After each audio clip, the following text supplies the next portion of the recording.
Welcome everyone to our service at Monton Unitarian Church for the 1st of November 2020. This is our All Saints, All Souls service as we remember those who we have loved and lost. Before you continue with listening to this service, you may wish to pause for a moment to find a candle that you can light during the candle lighting ceremony, and if you want a gentle piece of music to play at that point, and you can put me on pause. But let's begin as we always do, by lighting our chalice candle.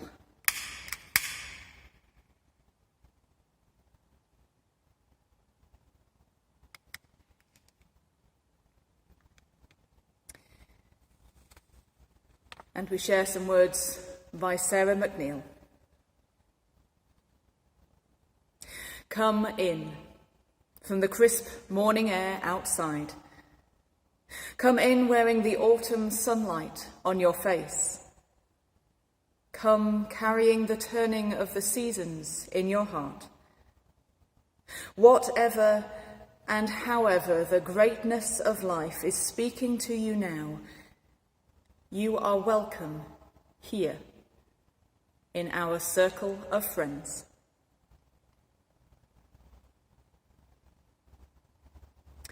And this is a hymn by Shirley Arena Murray that we often use at the start of our services.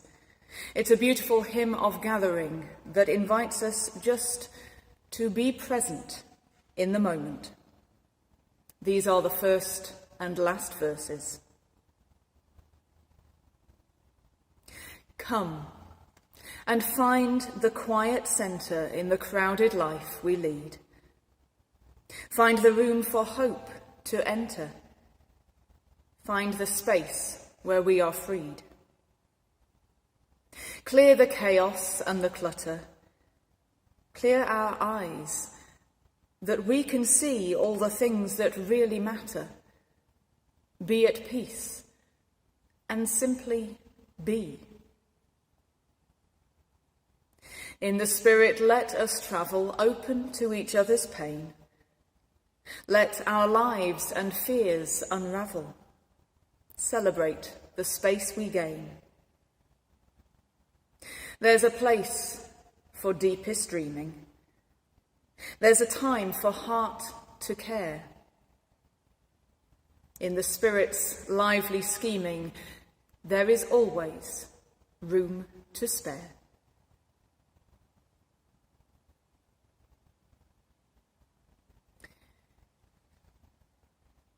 And let's join together in a time of prayer. These words were written by Tony A. Larson.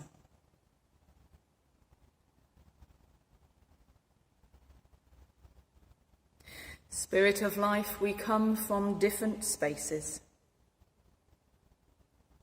Some of us feel alive with hope and joy. Some of us are here in loneliness or fear, looking for friendship and support, but not sure we'll find it. Others will be here with no particular intense feeling, yet still understanding what it means to know pain or joy. We arrive from so many places, it almost seems as if we each came to see a different movie. But we find ourselves by chance in the same theatre, each hoping for something to feed our spirits, yet wondering how we can all be fed when who we are and what we need seems so different. Spirit of life, help us see that as different as we are all welcome here. That we all have something to offer one another, and that our very being here is a gift. Help us to see that as individual and unique as we are, there is a common heart beating in our breast. And we are not really separate at all, merely fragments of one common, beautiful vessel, if we could but learn to put the pieces together. Amen.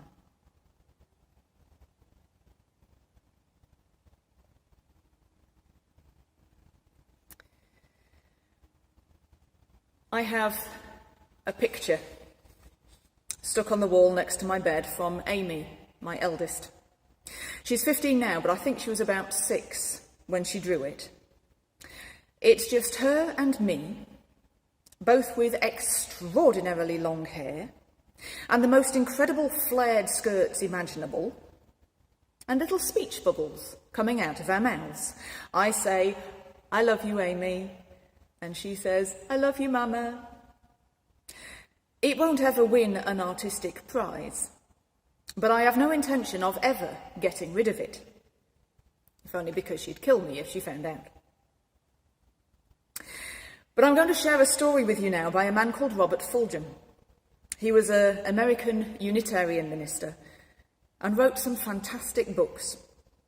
This story, called The Gummy Lump, comes from the one called All I Really Need to Know I Learned in Kindergarten.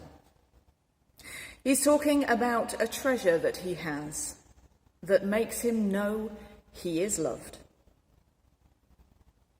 Here's how it goes. What I'm talking about here is something I think of as the gummy lump. Once it was a shoebox, decorated and given to me by the oldest child. Then it became a repository of other relics of childhood, given to me by the younger children. The shoebox became my treasure chest in time. Its components are standard: 3 colours of construction paper, pink, red and white, faded now, aluminium foil, orange tissue paper, several paper doilies, 3 kinds of macaroni, gumdrops, jelly beans, some little white hearts with words on them, and the whole thing held together with a whole big lot of white library paste. Anyhow, the shoebox isn't looking too good now. It's a little shrivelled and, well, kind of mouldy where the jelly beans and gumdrops have run together. It's still sticky in places, and most of it is more beige than red and white. If you lift the lid, however, you will begin to know what makes me keep it. On folded and faded and fragile pieces of large-line school paper, there are words. "Hi, Daddy," and "Happy Valentine," and "I love you."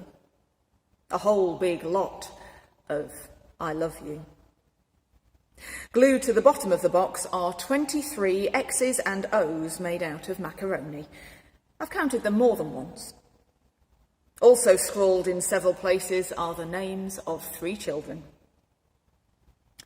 The treasures of King Tut are nothing in the face of this. Have you got something around the house like a gummy lump? Evidence of love in its most uncomplicated and most trustworthy state? You may live a long, long time. You may receive gifts of great value and beauty. You may experience much love.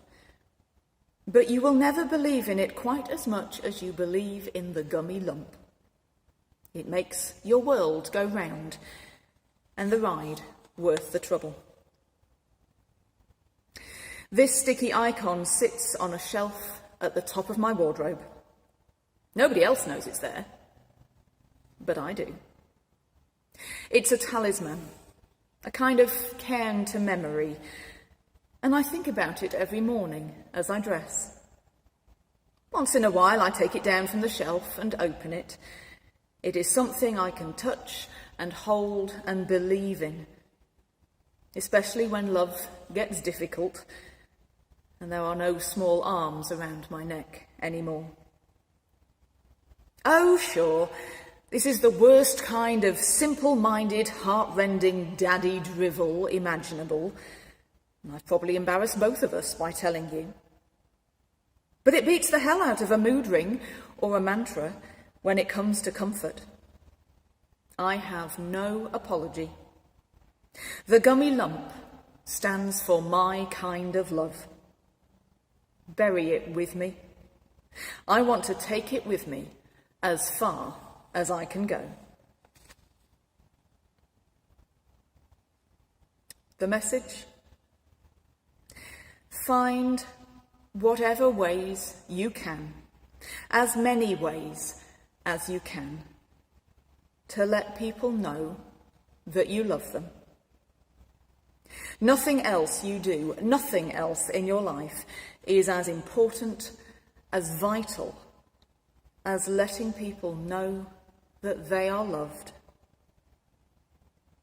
Even if it does involve jelly beans and gumdrops.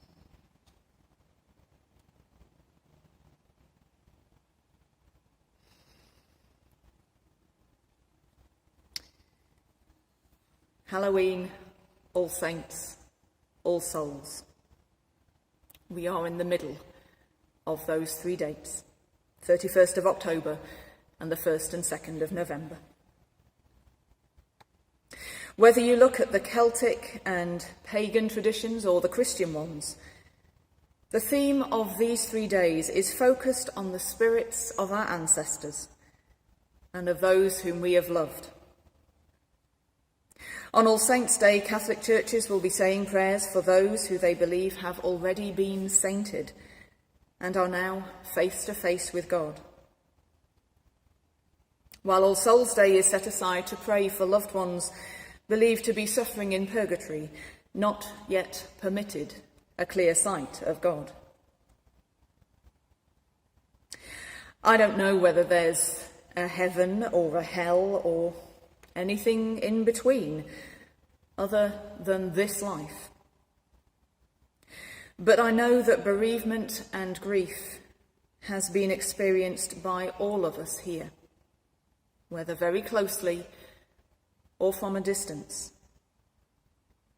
And I know that there are many people no longer living who have influenced us, inspired us, changed us, even if we have never met them in person, who are deserving of the honour of remembrance.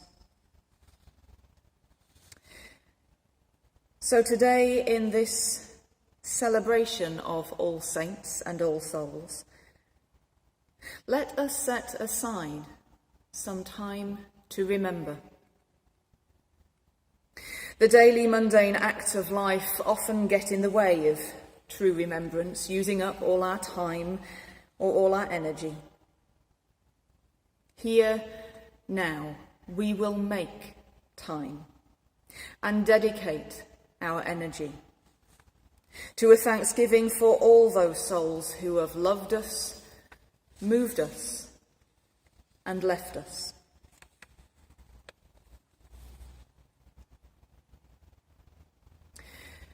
Candles are so often used as a sign of prayer. We have candles to light in silence if we so wish, as a sign of remembrance and love. Feel free to light one, either now or at some later time during the service, or after the service, if that works better for you. I shall light these here for all of us. And music is often used as a channel for our emotions. If you at home wish to pause this video and play a special piece of music as you light your candle, please do so. We shall have music playing on Sunday morning at this point, but here on this video, I shall keep it as silent. And companionship is given, one to another, to offer comfort, understanding, compassion, and the reassurance of life. You may be at home on your own at this moment in time. But please know that you are held in our hearts at this moment.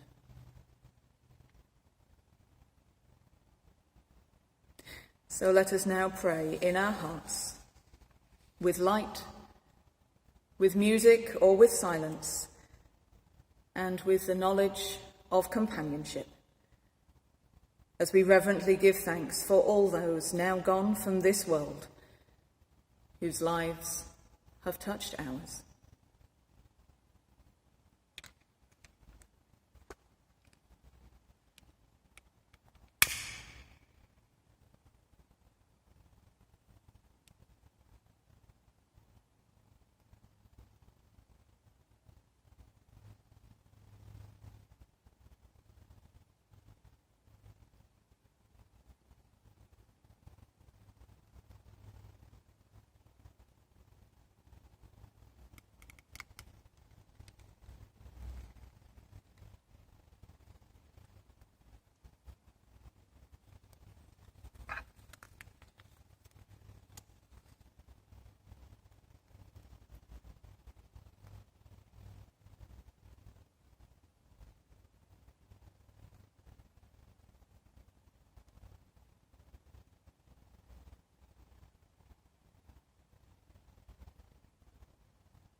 This next poem is by Kathleen McTeague, called They Are With Us Still. In the struggles we choose for ourselves, in the ways we move forward in our lives and bring our world forward with us, it is right to remember the names of those who gave us strength in this choice of living. It is right to name the power of hard lives well lived.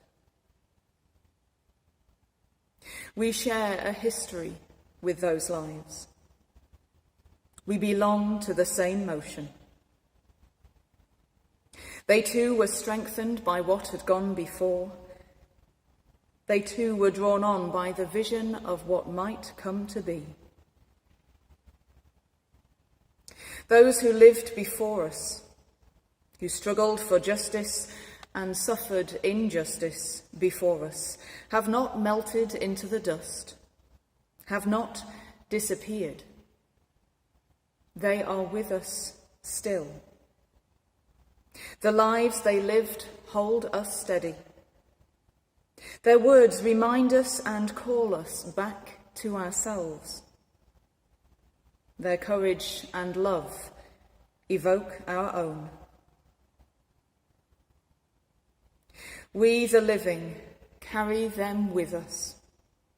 We are their voices, their hands, and their hearts. We take them with us, and with them choose the deeper path of living.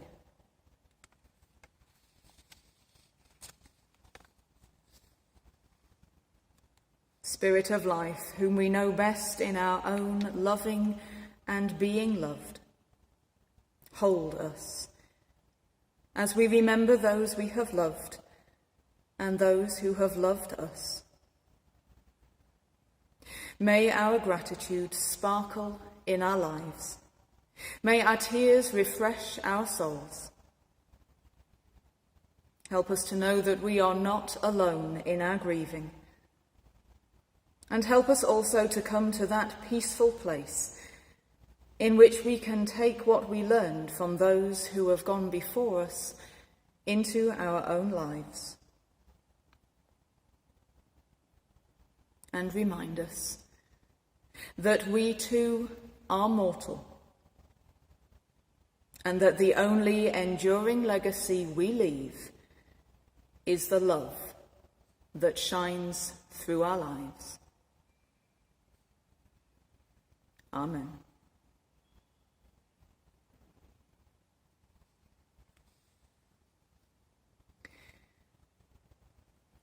All Saints and All Souls is a key moment in my spiritual year.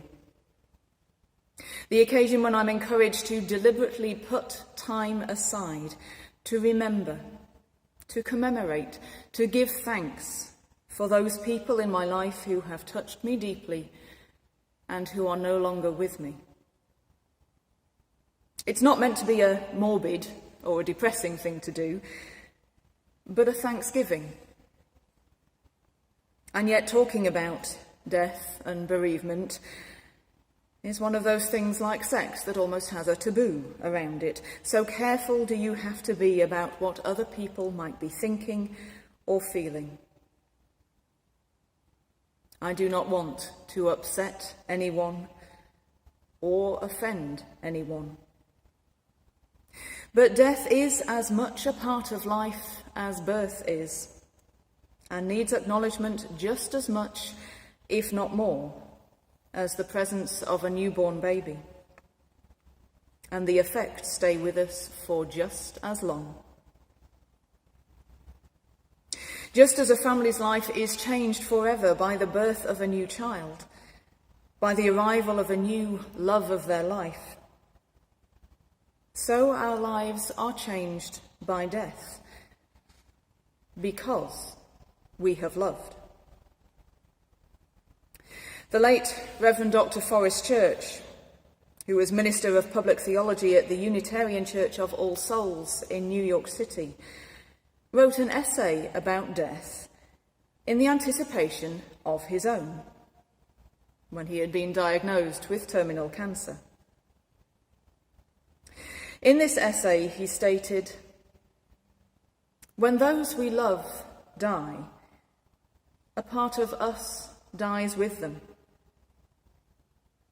When those we love are sick, we too feel the pain. Yet all of this is worth it, especially the pain. Grief and death are sacraments, or can be.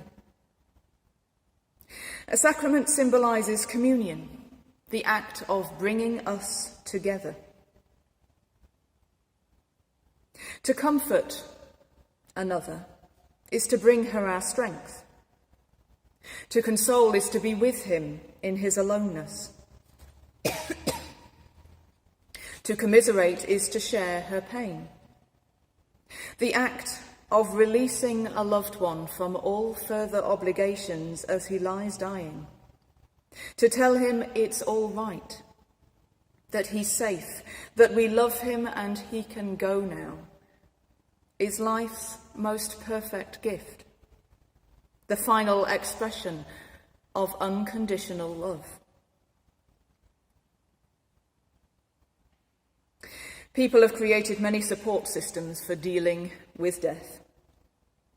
From the very earth-oriented belief of the earth reclaiming its own, through the Grim Reaper, to the monotheistic religion's stories of heaven, hell, and purgatory, we have tried to find ways to explain what happens after death, to try to make it somehow more acceptable, more copable with, less painful. If you believe that someone you love is going to be taken into some amazing, beautiful place, blessed by God, where they will actually live forever, experiencing untold delights, and where, hopefully, you'll join them again later, saying goodbye to a loved one might feel just that little bit easier. On the other hand, I asked my father how he felt about what might happen to him when his cancer had returned and he'd been told to expect no more than a year's left of life. He stated quite bluntly, "Nothing will happen to me. When I die, that's it. I'm over. That bit doesn't worry me. It's what will happen to the rest of you that's keeping me up at night." Which was helpful in one sense, but not very comforting in another. One of the questions that is so often asked when a loved one dies or is diagnosed with a terminal illness is why? Why me? Why us? Why is this happening? What have we done to deserve this? The answer is nothing. We have done nothing to deserve this. But then we did nothing to deserve the gift of life, of which death is simply the birthright. Think for a moment how miraculous our very existence is. Not only did that 1 in a million sperm find that one unique egg that together made you, but before that, billions upon billions of accidents happened so that your ancestors could survive, so that the climate changes happened as they did, even down to the Big Bang happening whenever the Big Bang did happen. Death as the climax of life, an experience denied to an infinite number of potential beings who never quite drew the lucky straw, could be viewed as a privilege, not a punishment. I am aware, of course, that this could seem extremely callous, particularly in light of the many deaths due to conflict and starvation, or in the case of the refugees drowned in the Channel just this week in a flight for their lives. The response to those deaths should be anger at the injustice and a determination to prevent further deaths. Let that not be in doubt.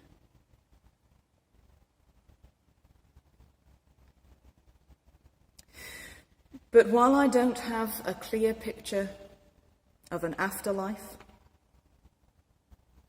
the very fact that we are here remembering all those amazing people who have made us what we are, and all those who have affected us through their impact on society, even if that impact has only been made through their dying. That means to me that their essence is still here, in thought, word, deed, emotion. Yes, we miss them, those loved ones of ours. Yes, they leave almost a physical hole in our lives and in our hearts. Yes, if we could have them back, we would, and by God, yes, it hurts. And when that death is an unnecessary tragedy through war and conflict and fear, by God, yes, we are angry. But to deny that pain and to deny that anger is to deny ourselves, to deny our humanity, and to deny the endless possibilities that our relationship created.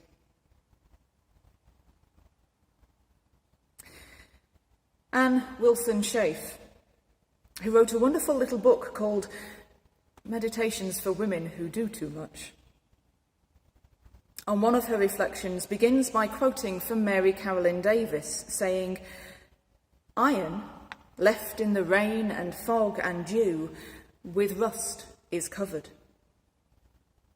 Pain rusts into beauty too." And then she says, "Our pain is ours. Some of it we have earned, the rest not, and it is still ours. When we fight our pain, we fight the experience of our humanness. and we lose ourselves in the process. A life without pain is a life of non-living. Our pain lets us know and come to understand the full meaning of being human. If we fight the normal experience of our pain, we lose the possibility of experiencing the process of its rusting into beauty too. We don't need to seek pain, but when it is inevitably there, we have the possibility of something new entering our lives.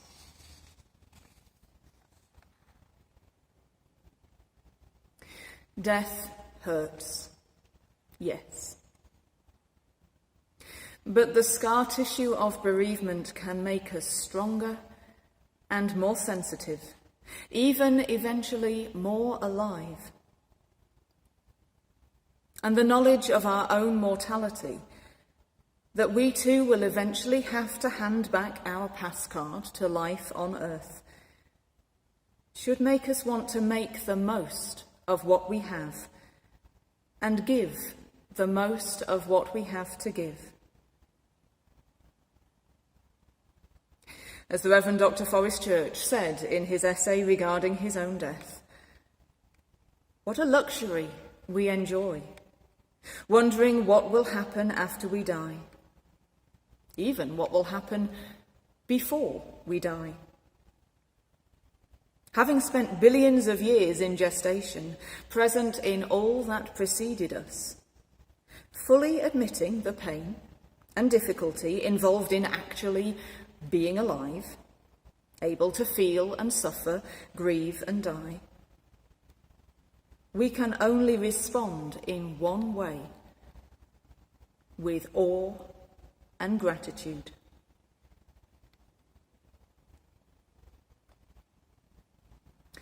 And we should use that awe and gratitude to increase the love that we have to offer. For without love, nothing matters. Break your life into a million pieces and ask yourself what of any real value might endure after you are gone. The pieces that will remain will each carry love's signature. Without love, we are left only with the aching hollow of regret, that haunting emptiness where love might have been. And we're all in the same boat.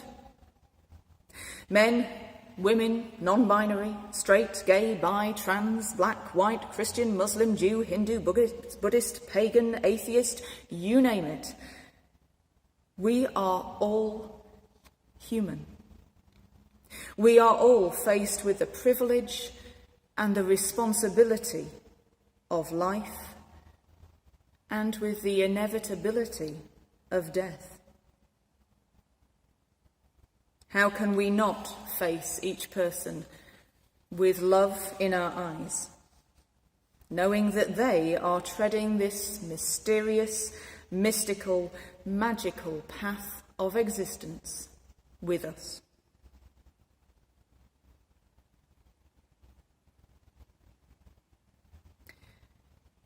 I would like to end this address by sharing with you a reflection on All Souls' Day, written by the Reverend John Harley.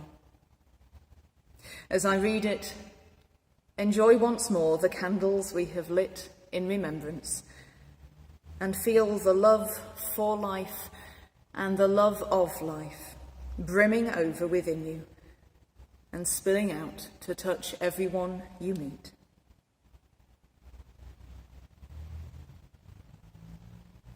As we slowly tread towards winter, let us learn how to befriend darkness. May we find our way in the night and welcome the shapes we see. Let us honour the voices of our ancestors and the faces of friends lost through death or conflict. May we hear their whispers of wisdom, of laughter, and of love. May their courage to live life fully provide energy for our dance on the edge of fear. Give us the strength to find hidden riches in the night time of our existence, and a groundedness that we can bring with us into our days. As our fingers gently brush the curtain, marking the transition of light to darkness, may we know the unity of all seasons and the oneness of all life. Amen.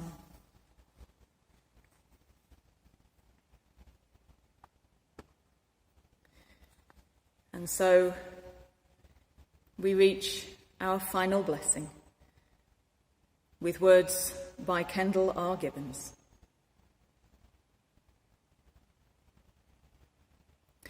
There is, finally, only one thing required of us. That is to take life whole, the sunlight and shadows together, to live the life that is given us with courage and humour and truth. We have such a little moment out of the vastness of time for all our wondering and loving. Therefore, let there be no half-heartedness.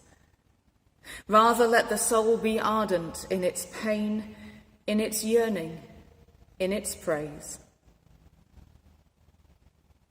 Then shall peace enfold our days, and glory shall not fade from our lives. Amen.